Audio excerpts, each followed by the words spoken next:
안녕하세요. 토요미스테리 디바제시카입니다. 여러분의 구독은 저에게 큰 힘이 됩니다. 감사합니다. 영국 노팅엄에서 건실히 살아가고 있던 트럭 운전사 프레드릭은 성실하게 가족을 꾸리고 종교적으로 신실하게 살아가고 있던 가장이었습니다. 하지만 어느 날 아내에게 찾아온 폐암은 피할 수 없었고 아내가 치료를 받긴 하지만 병은 계속 악화됐죠. 그런데 이 집안에서 어머니와의 사이가 각별했던 둘째 아들 해럴드 시프먼은 늘 어머니 곁에서 그녀를 간호했고 어머니의 치료받는 과정을 지켜보았습니다. 어머니는 폐암으로 고통받았지만 간간히 몰핀을 투약받고 안식을 취하던 모습을 둘째 아들 해럴드는 기억했죠. 결국 그가 17살이 되던 해 어머니가 세상을 떠납니다. 하지만 그는 곧 이겨냈고 학교 생활을 성실하게 이어갔어요. 그의 젊었을 때의 모습입니다. 그는 사실 IQ 140에 달하는 상당히 똑똑한 아이였어요.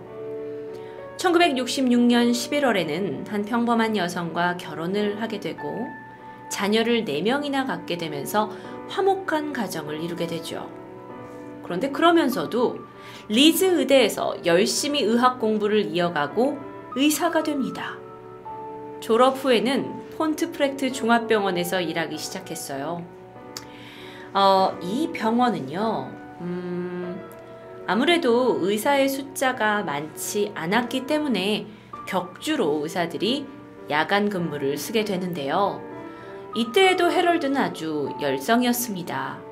자진해서 매주 야간 근무를 하고 항상 병실 주위를 맴돌면서 환자들을 극진히 아꼈죠. 그의 주변 동료들에 따르면 그가 새로운 것을 배우고 공부하는 모습을 아주 많이 보였다고 해요. 그래서 주변에서도 그를 인정하는 듯 했고요. 게다가 수술에서도 아주 뛰어난 능력을 보였어요. 실패하는 수술이 거의 없을 정도였으니까요. 그렇게 모든 게 완벽한 한 성실한 의사의 삶이었습니다. 그런데 어느 날부터인가 해럴드는 갑자기 발작 증세를 보이기 시작합니다. 심하면 기절을 하기도 했어요. 그리고 주변에서 그 장면을 보고 있던 동료 의사들이 그를 걱정할 때마다 내가 간질 증세가 좀 있어서 그래. 가끔 그런 것뿐이야.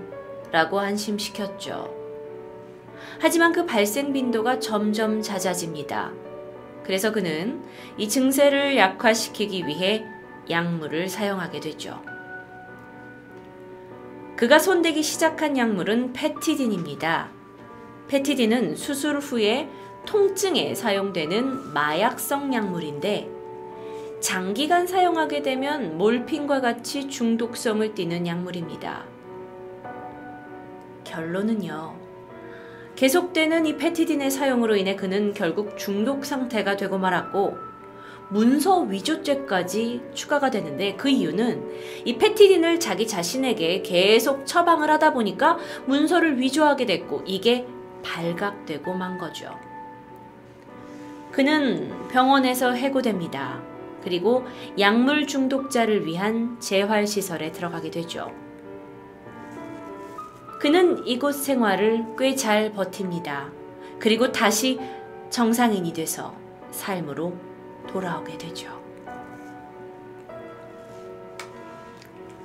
이후 시간이 한참 지났고 그는 영국의 시골 외딴 마을인 하이디에 있는 의료센터로 가게 됩니다.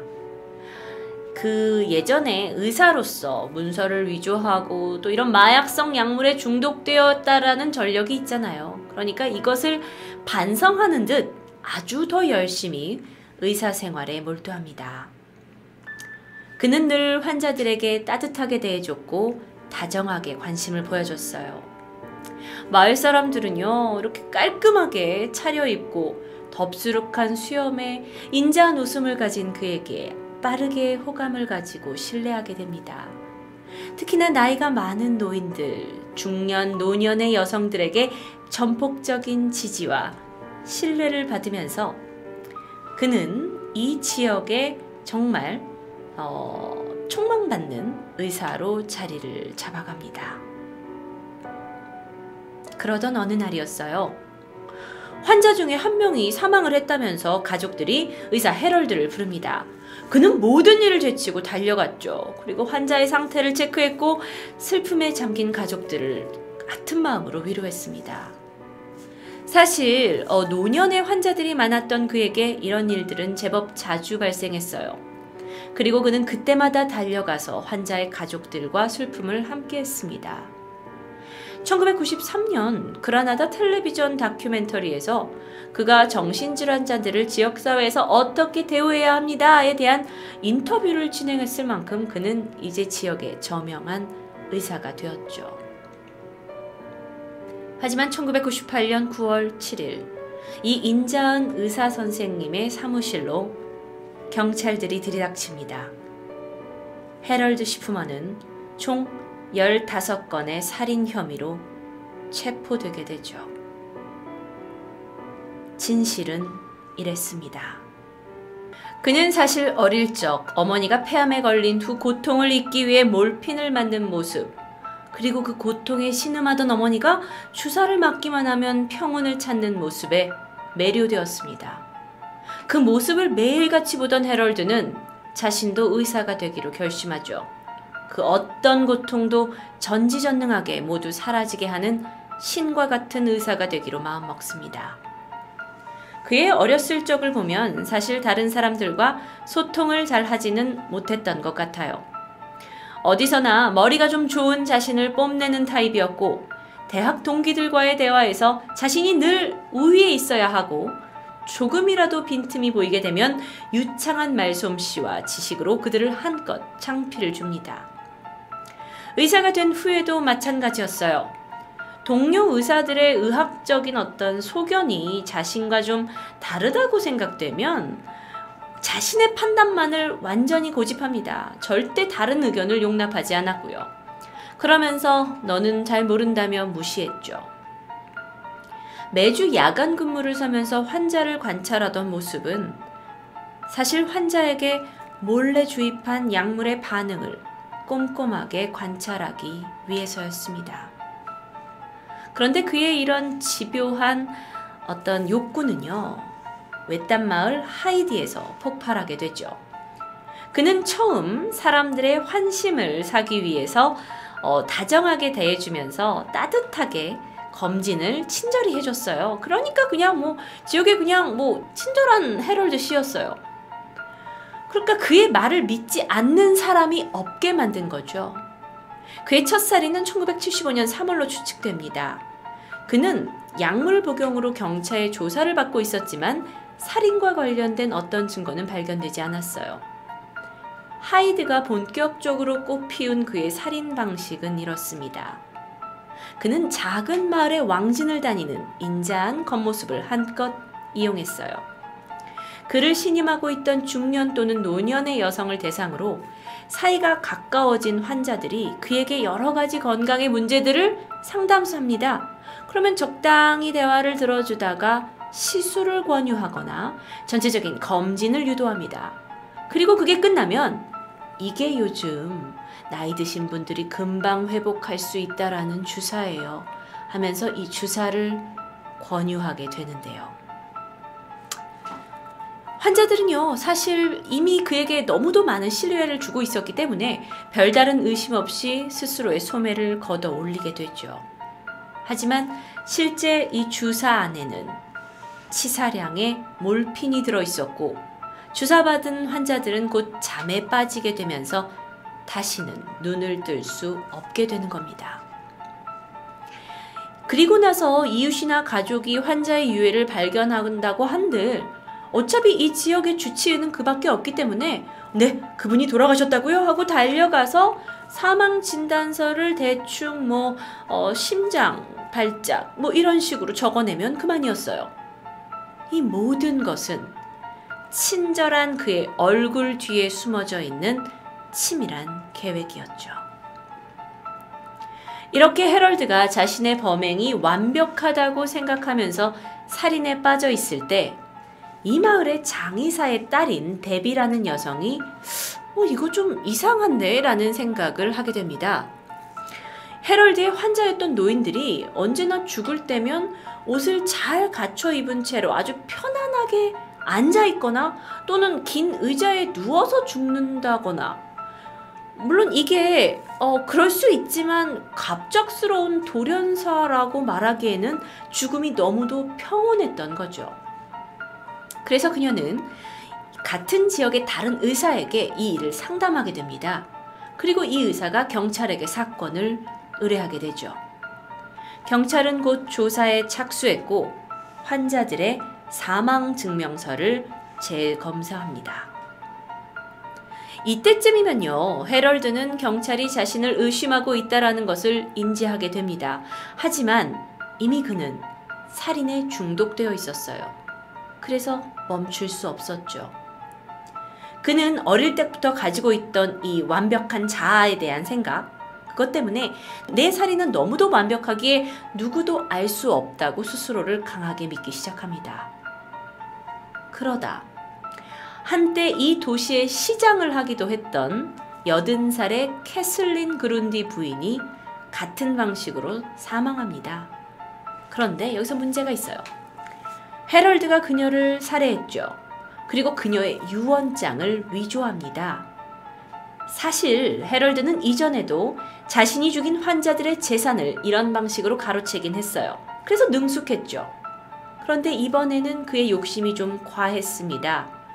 글쎄, 그룬디 부인의 유서에다가 그녀의 자식들을 모두 제치고 주치의였던 해럴드에게 총 40만 파운드, 우리나라 돈으로 5억이 넘는 재산을 다 준다는 내용을 적게 된 거죠. 가족들이 봤을 땐 누가 봐도 건강했던 어머니가 하루아침에 사망하게 되고 자식들이 아닌 의사에게 전 재산을 준다는 걸 쉽게 받아들일 수 없었습니다.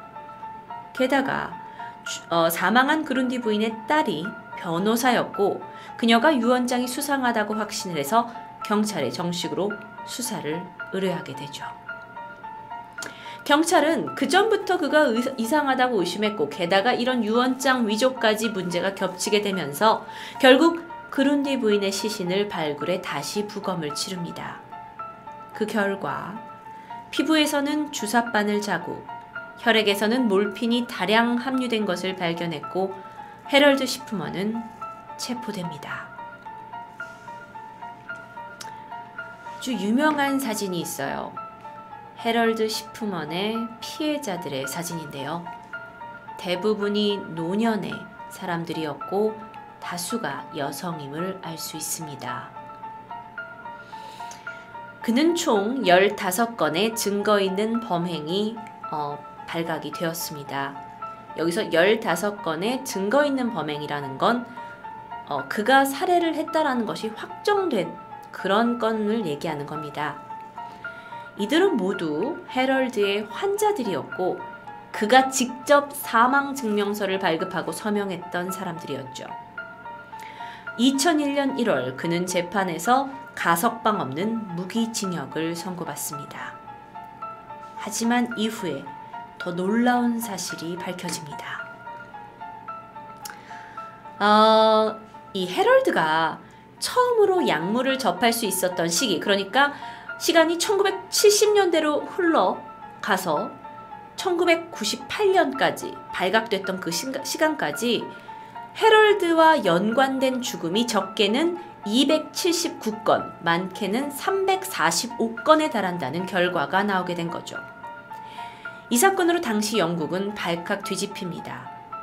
가장 신뢰할 수 있는 직업 중에 하나였던 의사가 200명이 넘는 사람의 살인을 저질렀으니 도대체 누구를 믿어야 하는지에 대해서 사람들이 불안해하기 시작했죠.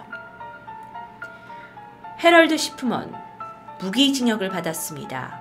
그래서 아직도 감옥에서 죗값을 치러야 하지만 그는 2004년 침대 시트를 이용해 목을 매 자살합니다.